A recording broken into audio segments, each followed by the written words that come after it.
আল্লাহর জন্য হলে সেখানে অন্য কারোর কোনো অংশ থাকে না, নিজের নফসেরও থাকে না। নিজের নফসের অংশ কোথায় থাকে?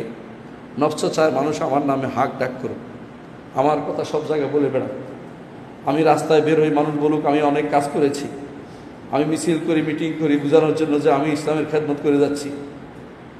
মানুষকে দেখানোর একটা সোয়াব চিন্তা আমার মাথার ভিতরে কেন থাকবে? সোয়াবের চিন্তা আমাদেরকে ক্ষতিগ্রস্ত করে। মানুষকে দেখানোর চিন্তার চেয়ে আল্লাহ সার জন্য আপনি কী করেছেন আল্লাহ আপনার মাঝে রেখে দেন, মানুষ দেখে সেদিন আপনাকে কিছু দিবে না। রাসূলুল্লাহ সাল্লাল্লাহু আলাইহি ওয়াসাল্লাম বলেছেন, সেদিন আল্লাহ তাআলা বলবেন, তাদের কাছে যাও যাদেরকে তুমি দেখাতে, তাদের কাছে যাও যাদেরকে তুমি শোনাতে, দেখো তো তাদের কাছে তুমি কিছু পাও কিনা, তাদের কাছে তুমি কিছু পাও কিনা। আপনার অনেক কাজ, আপনার ইজতিহাদে ভুল হতেই পারে, অনেকে ইজতিহাদ করে ভুল করে, কিন্তু কেউ স্মরণ করিয়ে দিলে সেটা যদি কোনো আপনার আঘাত লাগে, বুঝতে হবে আপনি অহংকারে ভুগছেন, আপনি হক পথে নাই। হক পথে গেলে আপনাকে ফিরে আসতে হবে যে না, আমার কাজ নিরবিচ্ছিন্ন হওয়া উচিত আল্লাহর জন্য। আমি আমার ভাইকে ভালোবাসি, এই ভালোবাসা আল্লাহর জন্য হওয়া উচিত। একজন মুসলিম ভাইকে আমি ভালোবাসি, এটা আল্লাহর জন্য হওয়া উচিত, দুনিয়ার কারোর জন্য নয়। আল হুব্বু ফিল্লাহ হওয়া উচিত, আল হুব্বু লিল্লাহ হওয়া উচিত। আমার ভাইরা তারা মাজলুম অবস্থায় মারা গেছেন, যেই ভাইরা মারা গেছেন মাজলুম অবস্থায়, তাদের জন্য আমার ভালোবাসার বিষয়টি আমি যদি প্রকাশ করতে মানুষকে দেখানোর চিন্তা ভাবনা করি, সেটাও কিন্তু একটা রিয়া, সেটাও একটা রিয়া। মুহাম্মদুর রাসূলুল্লাহ সাল্লাল্লাহু আলাইহি ওয়াসাল্লামের সময় বদরের যুদ্ধে, উহুদের যুদ্ধে যারা মারা গেছে, এটা দেখানোর জন্য কেউ বের হয় নাই। দেখানোর জন্য বের হয়ে রাসূল নিষেধ করে দিয়েছেন, লাইসা মিন্না মান লাতামাল খুদুদ ওয়া শাক্কাল জিয়ুব, তারা আমার উম্মতের অন্তর্ভুক্ত নয় যারা গালে থাপ্পড় দিবে বিপদের সময়, শাক্কাল জিয়ুব কাপড় ছিঁড়ে ফেলবে দেখানোর জন্য, এবং নিয়াহা বিলাপ করা নিষেধ করা। সেই কারণেই আমি শিখব কি, করছি কি, আমাকে শিখতে হবে, আদর্শ নিতে হবে মুহাম্মদুর রাসূলুল্লাহ সাল্লাল্লাহু আলাইহি ওয়াসাল্লাম থেকে। আমাকে আদর্শ নিতে হবে রসুলের সাহাবীদের থেকে। রসুলের সাহাবীদেরকে রসুল শিক্ষা দিয়েছেন 3 দিনের বেশি নারী ব্যতীত 3 দিনের বেশি কেউ কারোর জন্য শোক প্রকাশ করতে পারে না। নারী শুধু 4 মাস 10 দিন তার স্বামীর জন্য শোক প্রকাশ করবে। এর বাইরে কোনো ব্যক্তি শোকের জন্য বের হওয়া, শোক মিছিল করা, শোক দেখাই বেড়া, এটা ইসলামের কোনো নীতির ভিতরে পড়ে না। আপনি যদি কোনো আপনার ভাইকে ভালোবাসেন, তার জন্য একান্তে আল্লাহর কাছে দোয়া করেন, তার পরিবারের প্রতি দেখাশোনা করেন, তার পরিবারের জন্য কিছু পাঠানোর চেষ্টা করেন। মুহাম্মদুর রাসূলুল্লাহ সাল্লাল্লাহু আলাইহি ওয়াসাল্লাম যখন জাফর ইবনে আবি তালেব যখন শহীদ হয়ে গেলেন মুতার যুদ্ধে, রাসূলুল্লাহ সাল্লাল্লাহু আলাইহি ওয়াসাল্লাম বললেন, ইসনাউ লি আলি জাফর তাআমান, জাফরের পরিবারের জন্য খাবারের ব্যবস্থা করো। তাদের উপর যা এসেছে সেটা তাদেরকে ভুলিয়ে দিচ্ছে, তারা হয়তো রান্নাবান্না করে নাই, তারা হয়তো খেতে পাচ্ছে না। এটা হচ্ছে রাসূলুল্লাহ সাল্লাল্লাহু আলাইহি ওয়াসাল্লাম আদর্শ। আর আমরা এই বিপরীতটা করে বসি। যখনই দেখা যায় কোথাও কোনো মানুষ মারা গেছে, তার উপর আরেক বিপদ ডেকে আনে, এমনিতে তার বিপদ, আরেক বিপদ ডেকে আনে অনেকে। কি বিপদ ডেকে আনে? যে তাকে লোক খাওয়াতে হবে। এটা শুধুমাত্র এক এলাকা না, এই জন্য সব এলাকায় দাঁড়িয়ে গেছে। কেউ মারা গেলে তার লোক খাওয়াতে হবে। ওই বিপদটা, বেটাতে এমনিতে বিপদে আছে, তার উপর দিয়ে আরেকটা বিপদ আপনি কেন ডেকে আনছেন? যদি লোক খাওয়ানোর চিন্তা ভাবনা তো মুহাম্মদুর রাসূলুল্লাহ সাল্লাল্লাহু আলাইহি ওয়াসাল্লাম দেন নাই কাউকে, এটা করেন নাই। রসুল বলেছেন যে তাদের পরিবারে খাবারের ব্যবস্থা করতে। তাদের পরিবারে হয়তো তারা রান্নাবান্না করতে পারেনি, এর বাইরে যদি কোনো পরিবারের লোক রান্নাবান্না করে, সেখানে খাবার দেওয়ারও দরকার নেই। যারা বিপদগ্রস্ত আছে তাদের পাশে দাঁড়াতে হয়, তাদের জন্য মিছিল করতে হয়।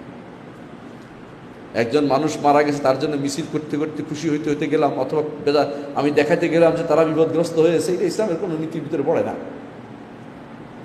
আপনি কি করতে পারেন এটা নীরবে করেন। মুসলিম ও ইহুদি সারা পৃথিবী দখল করে বসে আছে, তাদের কোনো মিছিল দেখলাম না। তারা মিছিল না করে পৃথিবী দখল করে বসে আছে। আপনি আমি শোয়াব পছন্দ করি, লোক দেখানোর কাজ পছন্দ বেশি করি। আমাদেরকে বাস্তবে যেতে হবে। কোন কাজ করলে আমার ভাইরা উপকৃত হবে সেটা শিখতে হবে। কোন কাজ করলে মৃত মানুষ উপকার হবে সেটা জানতে হবে। কোন কাজ করলে ইসলামের উপকার হবে সেটাও আমাকে শিখতে হবে। আমি আপনি আজ আবেগে গা ভাসিয়ে দিচ্ছি, আমি আপনি মনে করি আমি একটা কাজ করলেই বিদেশটা বৈধতা পেয়ে যাবে না। আপনার বৈধতার জন্য অবশ্যই মুহাম্মদ রাসূলুল্লাহ সাল্লাল্লাহু আলাইহি ওয়াসাল্লামের আদর্শ থেকে কিছু একটা খুঁজে বের করতে হবে। যে কাজ আপনি করছেন এই কাজের পক্ষে কি কোনো দলিল আছে কি? রসুলের যুগে 70 জন সাহাবী একবার তাদেরকে শহীদ করে দেওয়া হয়েছে বীর মাউনার ঘটনায়। ইচ্ছা করলে সাহাবীরা মাতম করতে পারতেন, সাহাবীরা বেরোতে পারতেন, মিছিল করতে পারতেন। এই মিছিলের সিস্টেম রাসূলুল্লাহ সাল্লাল্লাহু আলাইহি ওয়াসাল্লাম চালু করেননি। সুতরাং এই জাতীয় সিস্টেম বের করা ইসলাম কোনোদিন ছিলও না। আপনি ভালো কাজ করেন, তাদের জন্য কিছু খাবারের ব্যবস্থা করেন, তাদের জন্য টাকা পয়সা পাঠানোর ব্যবস্থা করেন, তাদের জন্য দোয়া করেন। আমাদের সমাজে প্রচলন আছে, দোয়া কি সব হয়ে যায়? দোয়া অনেক কিছু হয়, সব হয়ে যাওয়া না হলে অনেক কিছু হয়। চিন্তা করে দেখুন, মুহাম্মদ রাসূলুল্লাহ সাল্লাল্লাহু আলাইহি ওয়াসাল্লাম বদরের যুদ্ধে তিনি দোয়া করছেন আর করছেন, দোয়া বন্ধ করছেন না। সাহাবায়ে কেরাম যুদ্ধের জন্য প্রস্তুতি নিচ্ছেন, রসুল দোয়া করছেন। রসুল কিন্তু যুদ্ধে সরাসরি অংশগ্রহণ মানে যুদ্ধে হাতে তরবারি নিয়ে বের হন নাই কাউকে মারার জন্য। দোয়ার অস্ত্র তিনি ব্যবহার করেছেন। এই জন্য দোয়া হচ্ছে সিলাহুল মুমিন, ঈমানদারের ভারী অস্ত্র হচ্ছে দোয়া। মুসলিম ভাইদের জন্য এই দোয়া জীবদ্দশায় যেমন কাজে লাগে, মৃত্যুর পরেও কাজে লাগে। জীবদ্দশায় তাদের জন্য দোয়া করে যেমন কাজে লাগবে, মৃত্যুর পরেও সেটা কাজে লাগবে, ভবিষ্যৎ প্রজন্মের জন্য কাজে লাগে। দোয়া এদের সন্তানরা দিনের উপর থাকা সেটাও দরকার আছে। আপনি আমি দিন থেকে দূরে সরে গেছি, দিন থেকে দিনের দিকে ফিরে আসার জন্য যখন আপনি দোয়া করছেন, আল্লাহ আমাদেরকে দিনের দিকে ফিরিয়ে দিন, সেটাও কাজে লাগবে। নিজে সন্তানদেরকে দিনের দিকে ফিরিয়ে আসতে বা আনতে পারলে সেটাও কাজে লাগবে। কিন্তু যদি আমি আপনি শুধুমাত্র শো অফ করাই, আমরা এত লম্বা একটা মিছিল করেছি, এত লম্বা একটা কাজ করেছি, এটা দিয়ে আমার ভাইদের কি উপকার হবে, ইসলামের কি উপকার হবে?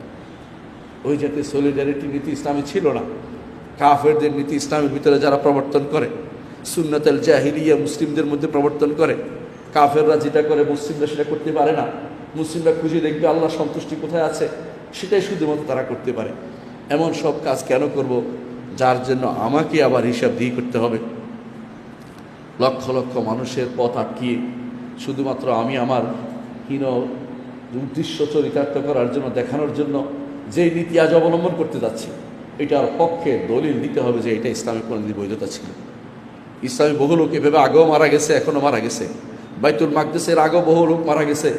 তারা কি কোথাও এরকম মিছিল করেছে কিনা, কোনো এর কাজ করেছে কিনা? এই কাজ আপনি আমি কখন করছি?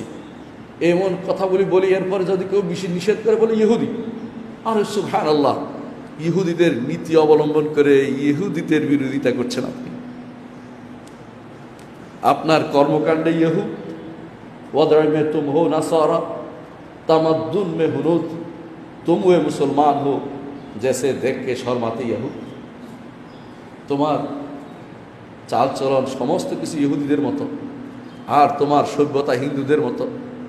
তুমি তো এমন এক মুসলিম যারে দেখলে ইহুদিও লজ্জা পায়, যে তো মুসলিম আমার মতোই চলে।